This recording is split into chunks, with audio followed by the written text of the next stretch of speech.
je suis. Mon Père et moi sommes un. Je suis son nom sanctifié. Résurrection éternelle. Je suis son règne advenu. Âme dans son jardin. Je suis sa volonté réalisée. Sur la terre comme au ciel. Bonjour, et bien pour attaquer cette intense, prometteuse année 2026, je vous propose encore d'aller et toujours dans la même direction, vers la souveraineté, vers l'être véritable, la floraison du grain divin.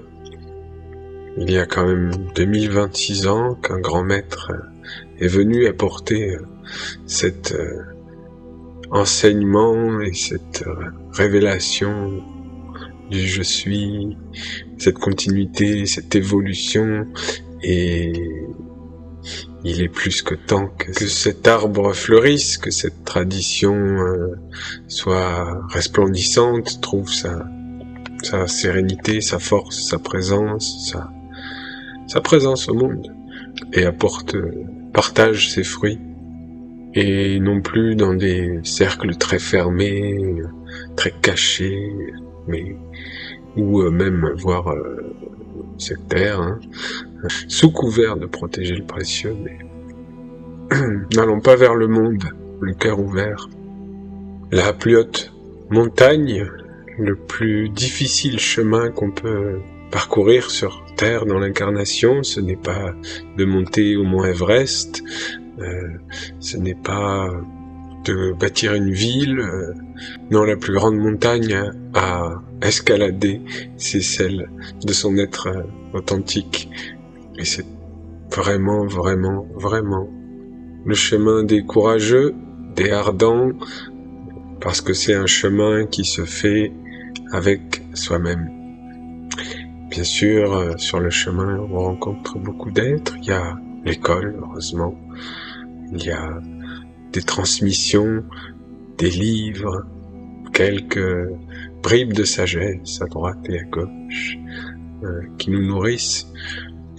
Et sur ce chemin vers l'âme, vers la grande âme, l'âme éternelle, vers ce qui est vraiment immortel dans l'être, il y a plein d'étapes. C'est un parcours, un cheminement qui a été cartographié de différentes manières, dans différentes cultures, mais les étapes sont universelles. Oui, il y a le père, il y a la mère, mais le crucial, l'important, c'est le fruit de leur alliance bienheureuse, de leur union, et c'est soi. C'est toi, c'est moi, c'est soi. Et effectivement, c'est un chemin de haute montagne, de pureté, de blancheur, des neiges immaculées, parce qu'il n'y a que la présence, que l'absolu, qui peut franchir certaines étapes. Une fois qu'on s'est énormément, immensément allégé. Et c'est intéressant de noter que cette montagne, c'est pas forcément une ascension, mais même une descente dans les profondeurs de la terre intérieure, dans ce qui est invisible aux yeux, habituel, accessible aux yeux de l'âme, et cela parce que c'est un grain divin, c'est une semence, c'est vraiment un grain sacré, qui est mis dans la terre de chaque incarnation, de chaque temple, du corps. Mais cette graine, elle appartient pas à ce monde. Elle utilise ce monde pour croître. Elle vient à cette école pour croître. Tout est fait pour cela. Tout l'univers conspire pour que ce grain fleurisse. Et c'est incroyable, c'est immense, c'est là où c'est grandiose, c'est là où le chemin devient une joie, une béatitude, quelles que soient les épreuves et les difficultés, le travail est merveilleux, parce que on connaît le but, il est splendeur, il est certitude, il y a rien d'autre en dehors de lui, donc c'est cette notion d'amour absolu de toute façon, qui se nourrit lui-même, qui n'a besoin de rien. Le concept de solitude, c'est déjà un dialogue en soi-même. Dans l'idée de pouvoir nommer la solitude, il y a déjà le dialogue de celui qui observe la solitude. Parce que cette solitude ne concerne que l'être en chemin, celui qui parcourt le cycle, qui se charge de fardeau, qui a un regard sur les choses qui n'est pas encore pur et poli, qui n'a pas encore fait le tour de toutes les expériences humaines, accompli ce qui pourrait porter comme désir humain, sentiment, pensée. C'est justement ces trois centres qui constituent tout homme, qui sont le grand travail, les grands gîtes étapes sur ce chemin, quelque part, qui est le plus difficile après, qui est de relier la pensée à l'âme, mais je dis au cœur, mais au grand cœur, pas le cœur des sentiments, des sens, le cœur, ce qui est représenté par le soleil, donc la conscience.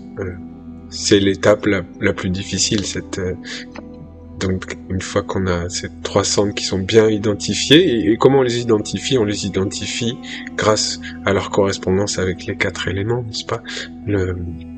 La pensée qui va être le feu.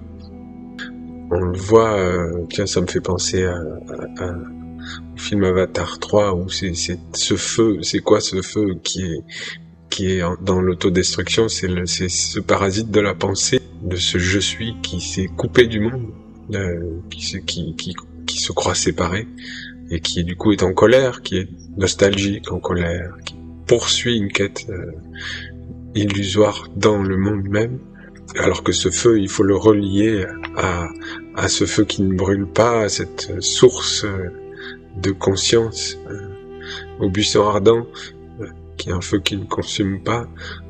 Mais donc ce chemin, c'est certain qu'il ne peut pas se faire si le reste de la structure est pas bien posé. Donc le corps lui-même en tant que corps de terre, le corps de volonté en tant que corps d'eau, le corps de désir, ensuite le corps des sens, des sentiments, les sens qui sont tout le véhicule de l'âme incarnée, qui correspond à l'air, lui, au ciel, à ces nuages qui passent dans le ciel, la respiration d'âme, entrer dans le corps, sortir du corps, et du voyage de la pensée vers le subtil.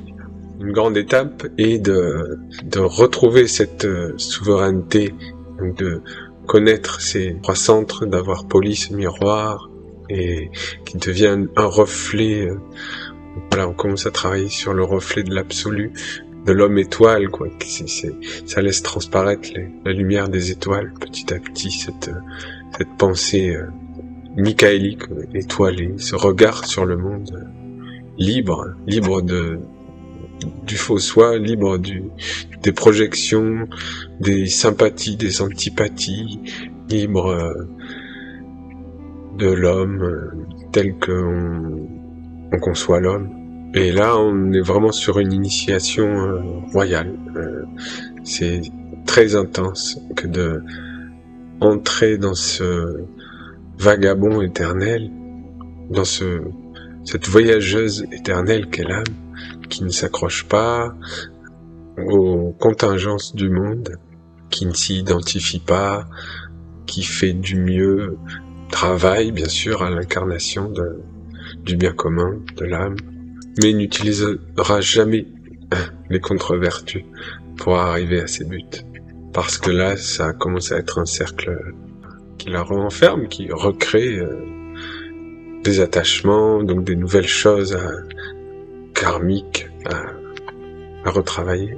C'est-à-dire que tu peux trouver à l'extérieur l'endroit, la terre, la communauté, l'espace qui va t'apporter la bonne nourriture, le bon cadre, mais il y aura toujours cette initiation royale, grandiose, qui est peut-être pas pour tout le monde, ça dépend du programme de chacun, mais qui te ramènera à la liberté de ton âme, à l'indépendance, à la souveraineté, à l'intégrité, qui est, je le vois comme un pourcentage d'intégrité quelque part. Mais si on monte le pourcentage, si on fait plus de compromis avec certaines forces, automatiquement à un moment l'école du monde renverra au chemin de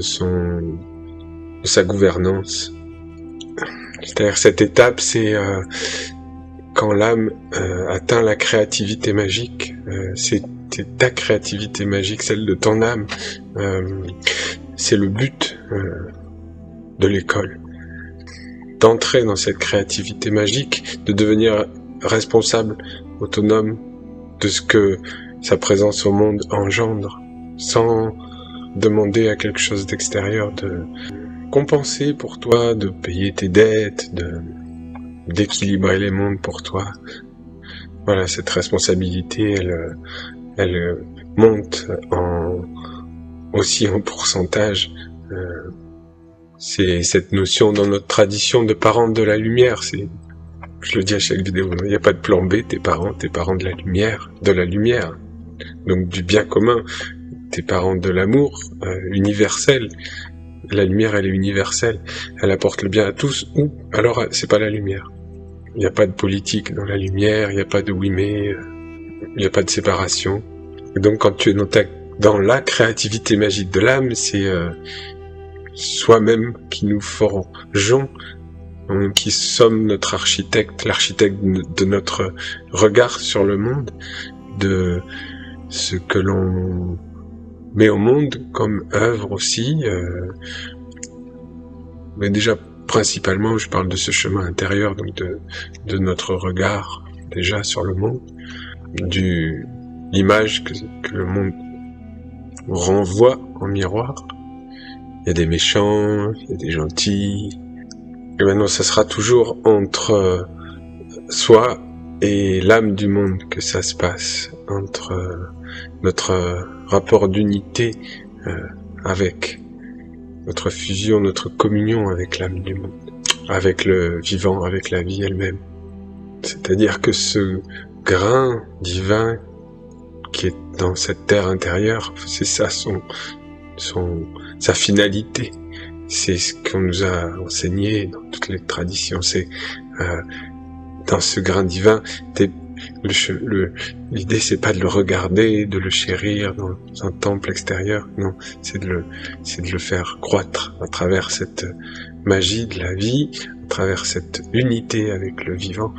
Donc, au final, dans ce grain divin, son image, son aboutissement, c'est l'arbre de vie.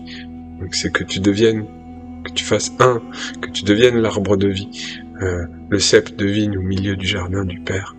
C'est ton jardin, c'est ton arbre, c'est ton être, c'est ta royauté. Et il n'y a rien à l'extérieur qui peut empêcher cela, enlever cela. C'est la filiation normale de l'âme, naturelle de l'âme. Si tu acceptes que quelqu'un ait une autorité là-dessus, pourvu que ça soit qu'une courte étape sur le chemin. Parce que tous les maîtres ne sont là que pour que tu trouves ta maîtrise dans une vie ou dans une autre. Parce que cette fameuse âme du monde, elle est pas à l'extérieur.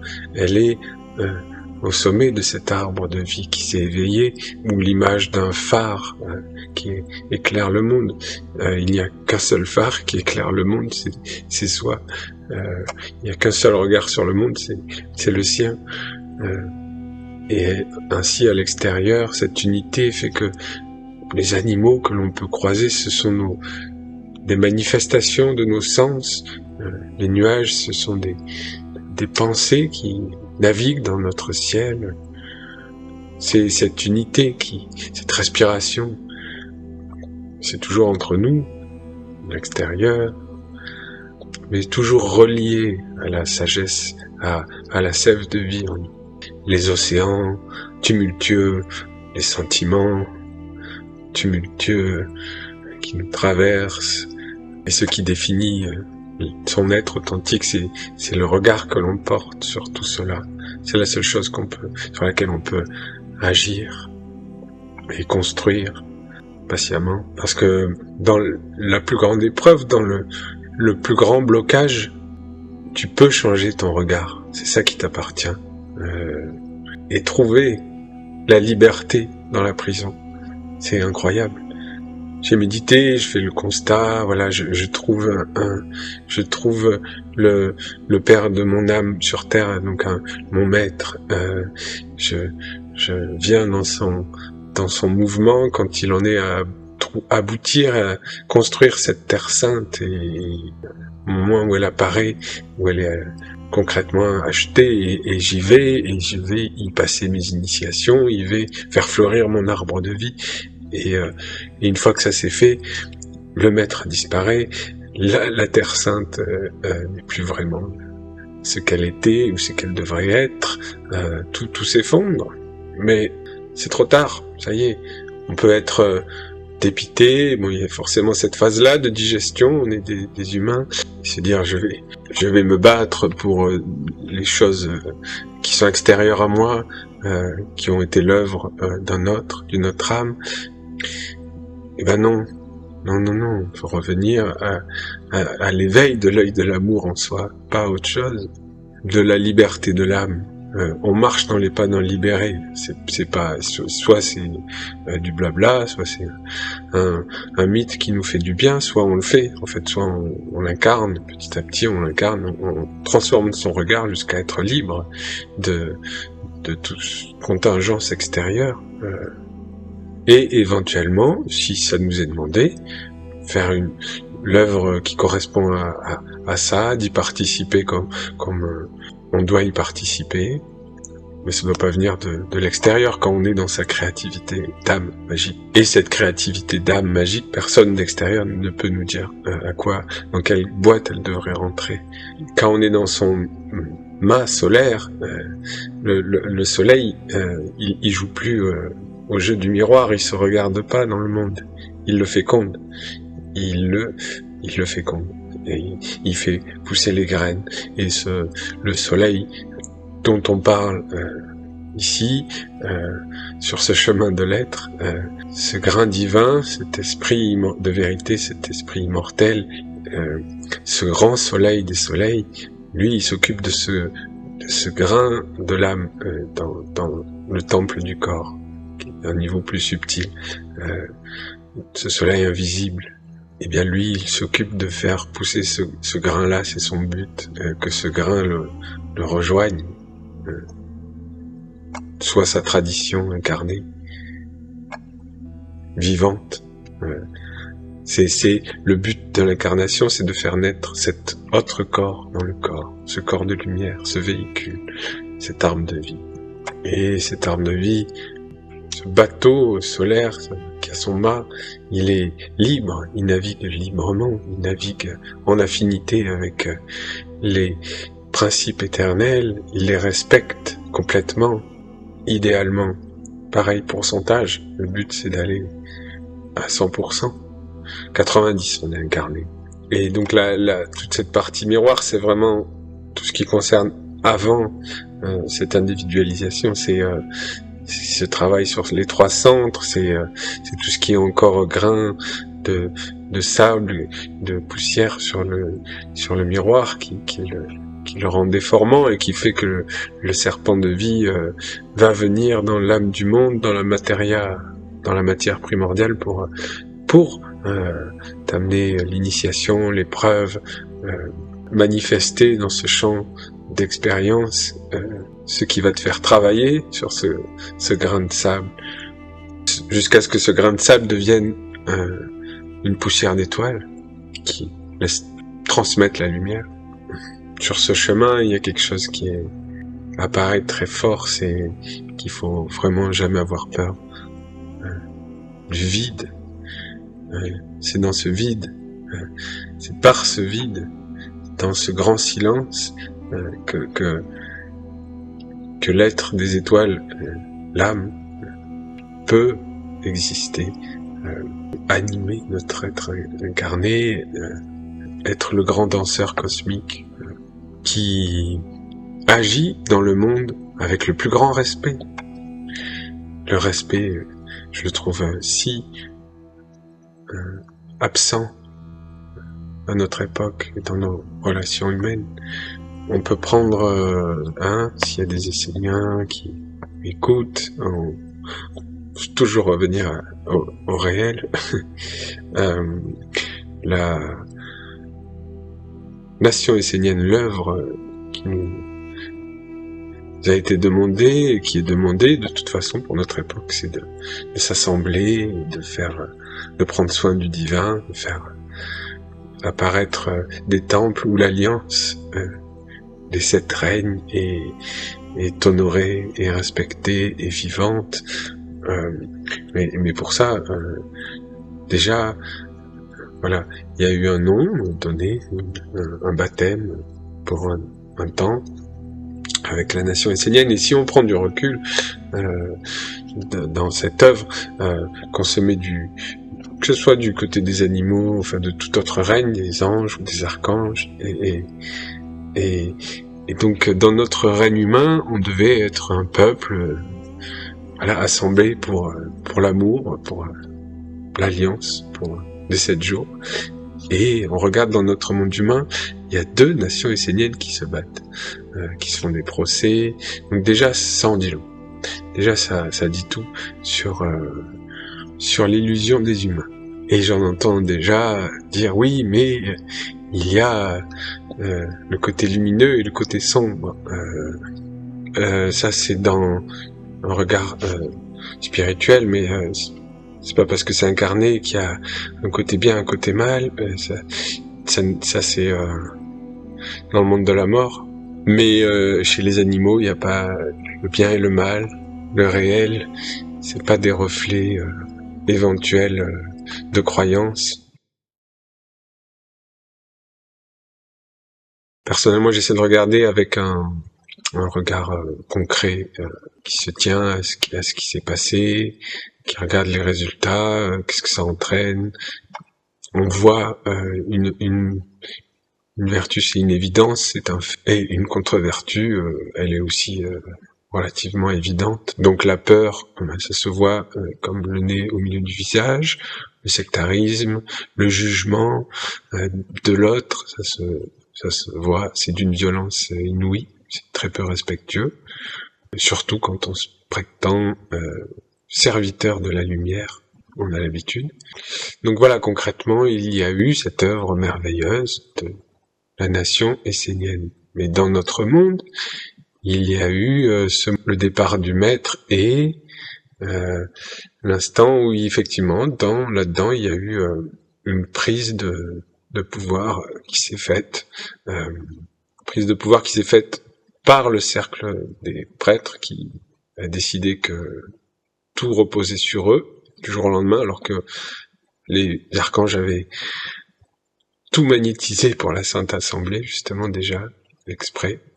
Voilà, mais tout reposait sur eux. Et en plus, eux-mêmes n'ont pas été capables d'être unis et ils se sont retrouvés pendant une période peut-être qui n'a pas été très longue, mais quand même gouvernés par la compagne du maître. Donc on est passé totalement ailleurs directement.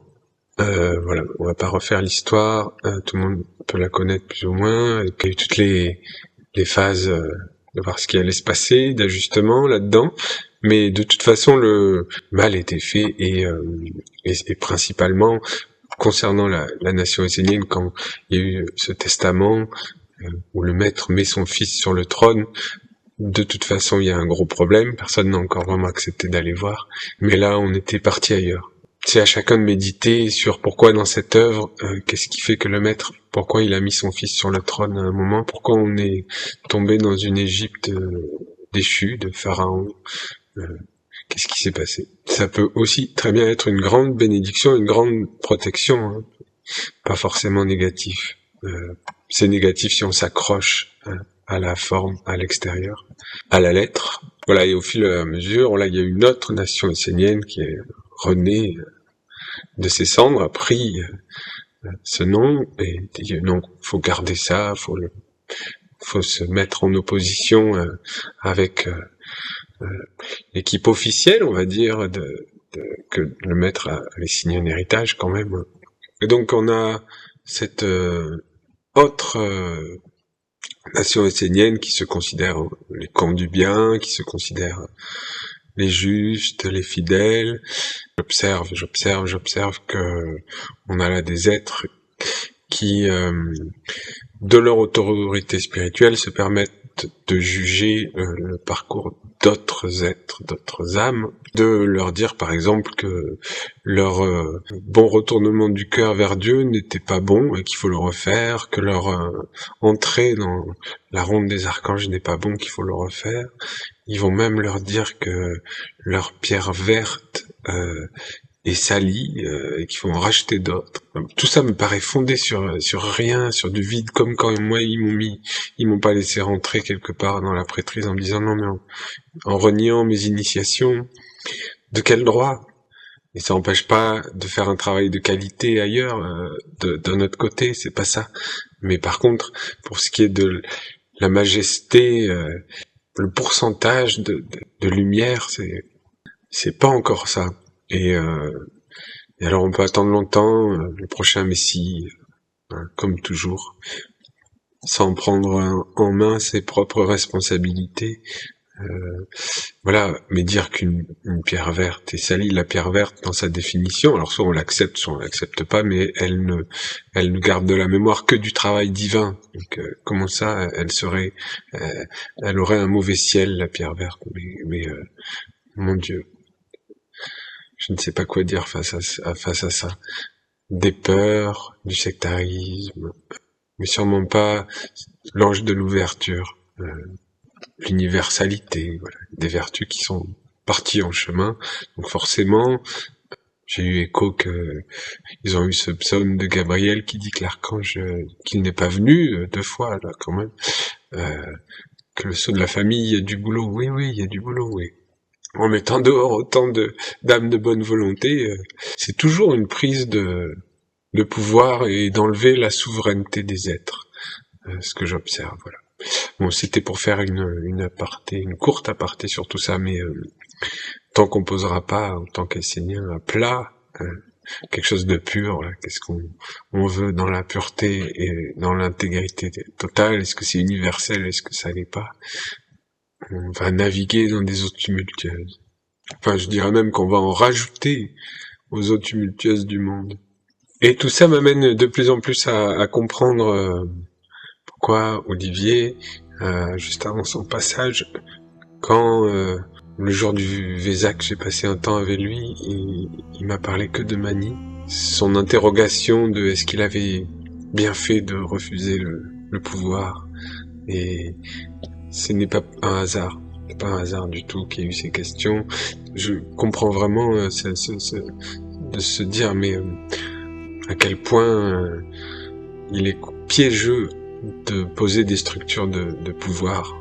Parce que justement, oui, dans ce monde, il faut de la maîtrise, il faut ce pouvoir, et que ce pouvoir reste entièrement celui du bien commun, c'est peut-être une épreuve surhumaine. Ça ne peut être qu'une société hautement éduquée et civilisée qui peut faire cela. Une sainte assemblée. Donc cela viendra, évidemment, en temps voulu, par des êtres qui sont dans leur créativité magique assumée, dans leur souveraineté, et qui ne placent pas leur souveraineté en dehors d'eux, mais apportent leur individualité à l'ensemble, vraiment, leur vraie individualité, qui ont monté la montagne, qui se tiennent au sommet, qui sont dans leur responsabilité magique, enfin, à qui un être extérieur ne dit pas ce qui est juste pour lui, ce qui est son ciel, ce qui tu peux pas comprendre, tout ça. Et ça, c'est pour des enfants, certes. Mais quel exemple on leur montre quand on est des Esséniens non universels, qui mettent des éléments de peur dans l'œuvre. C'est dit à tellement d'endroits dans nos psaumes que si dans l'œuvre il y a une contre-vertu, elle viendra réclamer son dû. C'est ce qui est arrivé dans l'œuvre d'Olivier, c'est ce qui arrivera à chaque fois. Si ceux qui prennent la responsabilité de diriger pour entrer un pourcentage non négligeable d'alliance avec des contre-vertus. Au-delà de tout cela, l'essentiel est de construire ce temple en soi, vraiment en vérité. Et ça ne dépend jamais, au grand jamais, des mondes extérieurs. Ils sont nombreux ceux qui ont attendu les bonnes conditions. Et pourtant on le sait que ça nous est tellement enseigné partout que c'est la manière dont on fait les choses qui nous définissent. Quand tu fais quelque chose, c'est pour le bien commun, et tu amènes tout le monde avec toi. Si tu veux te prétendre un Essénien, et non pas quelqu'un qui dit toi t'es un véritable Essénien, et toi tu n'es pas un Essénien. Et c'est pourtant ce que font ces deux camps en miroir. C'est incroyable à observer. Et en faisant ça, ils créent des liens, ils se créent des liens eux-mêmes, ils créent des attaches à des coques comme ça, vides. C'est que des projections, le jugement est une projection, et tu te crées une attache, tu crées un truc qui te retient, qui t'enferme toi-même, parce que il n'y a que soi-même, toujours, on en revient toujours qu'à soi-même, il n'y a que soi-même à enfermer. La liberté étant le fondement de l'être. Par exemple, il y a un vrai haïku de sagesse que je retiens, par exemple, dernièrement dans une lecture d'un psaume. C'est que la souplesse, c'est d'être véritablement soi-même en toutes circonstances. Quel beau paradoxe. Voilà, c'est ça. Ce chemin, c'est ce paradoxe permanent. Tu es souple parce que tu es toujours toi-même. Parce que soi-même, c'est la souplesse. Parce que soi-même, c'est la bonté. Pas dans les trois centres inférieurs. Dans l'émanation de l'être. Dans le regard sur le monde. Dans sa fécondation de toute rencontre. Les êtres qui se prétendent prêtres, grands prêtres voire même, et qui te disent pas bonjour. On est où c'est pas des prêtres de l'amour, c'est sûrement des grands prêtres dans ce qu'ils veulent, dans leur fonction, mais pas de l'amour, pas de la royauté du Christ, de l'homme de lumière. Donc voilà, c'était juste pour ce partage permanent que tout nous ramène toujours à notre être et à notre cheminement intérieur. Tout ce qui se passe, toutes les initiations, tout ce qu'on rencontre, tout ce qui ne se passe pas, nous ramènera toujours avec ce qui était là dès l'origine des temps, qu'on portait, ou dès l'origine même dans notre vie, qu'on le porte quand on est, c'est déjà là. On l'affirme déjà, notre don, il est déjà là. Il ne quittera pas. On peut vouloir monter au mont Everest, faire le tour du monde, ça ne bougera pas d'un iota, on sera toujours avec ce pourquoi notre âme est venue dans le monde. Son don, son rayon, jusqu'à ce que enfin on aille creuser, en prendre soin et l'illuminer du soleil de l'être, vérité, éternelle et immortelle. Et alors, s'accomplit la parole le Fils témoigne du Père, tout simplement. Qu'il y ait une grande famille qui témoigne en toute simplicité, sans faux enjeux, de la grandeur, de l'amour du Père, de la sagesse de la Mère, de la bienveillance, des êtres qui mettent pas des freins sur d'autres, qui mettent pas des voiles sur d'autres, des limitations, des séparations. Aïe, aïe, aïe.